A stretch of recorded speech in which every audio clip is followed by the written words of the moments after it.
what does NAFTA mean? If you're not familiar with NAFTA, we'll give you a breakdown, a little 411 real quick. So NAFTA is a North American Free Trade Agreement, which was established in 1994. Actually, it signed in 1992, but established in 1984, right? And it was basically established a free trade zone in North America, right? It immediately lifted tariffs off majority of goods produced by the nations that we deal with. So the key thing, I don't know if anyone knows, but January of this year, President Trump just replaced the NAFTA with the United States, Mexico, Canada agreement. So that's key to know. Again, you got to know what supply, you got to know what the market is doing, because if you're doing things, you have to understand what does that mean for you, right? So some key points that with the new agreement, right, is going to help farmers, ranchers, is going to also secure a better deal for just, again, it's really going to focus on, for us, I just focus on farmers, love farmers again, because it all starts with them. Without them, we don't have the end result, right? So under this agreement, it's going to just basically expand access to dairy products, eggs, producers, things of that nature. So an example of this is the avocado industry. I love avocado. I don't know if you do, but love avocado. And maybe because it's just my Haitian side, but I could eat it by itself. It's just amazing. So avocado is a prime example of how NAFTA changed the way that we eat, right? Mexico is really, really good at producing avocados, right? One of the most successful imports from Mexico is avocados, right? So they, prior to that though, for 80 years, they were banned. They weren't even, allowed to come over. So that's important to know. But with NAFTA, that changed the whole thing up, right?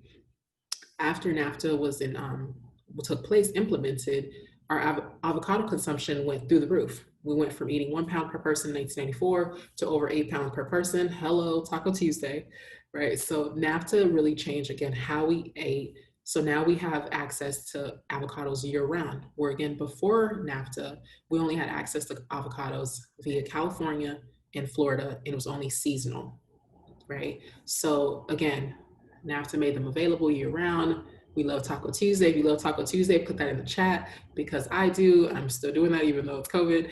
So at home though, just want to make sure that's clear. But okay, so there's just some of the things to think about, right? And again, it all goes back to, I don't want to kill you guys with all this information, but understanding that food is political, it does drive. The folks at the top do make decisions that affect everyone across the board.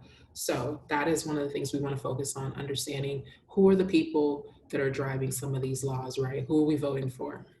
A lot of the things when we're picking up things in the grocery store, we don't think of, we're just, again, business owners, we're not thinking of maybe just, again, where it started. So that's why supply chain is so important because, again, we take a holistic approach, right? We look at everything. I mean, we look at, there's so many things that we do this as a supply chain person. So these are one of the things that I would be tasked with.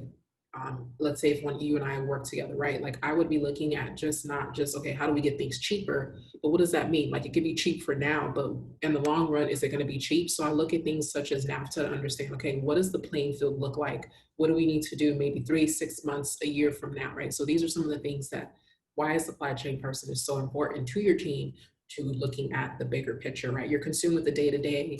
You don't want to do all this stuff, right? You just wanted to cook. You wanted to start a business to feed, whatever your passion was or your why is to starting your food, to starting your business.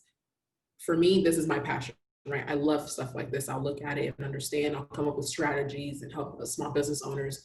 Again, we got to understand when we pick things up, what does that mean, right? We love avocados, but do we know this? So just drop in the chat what you guys thought about the video and the future state of avocados.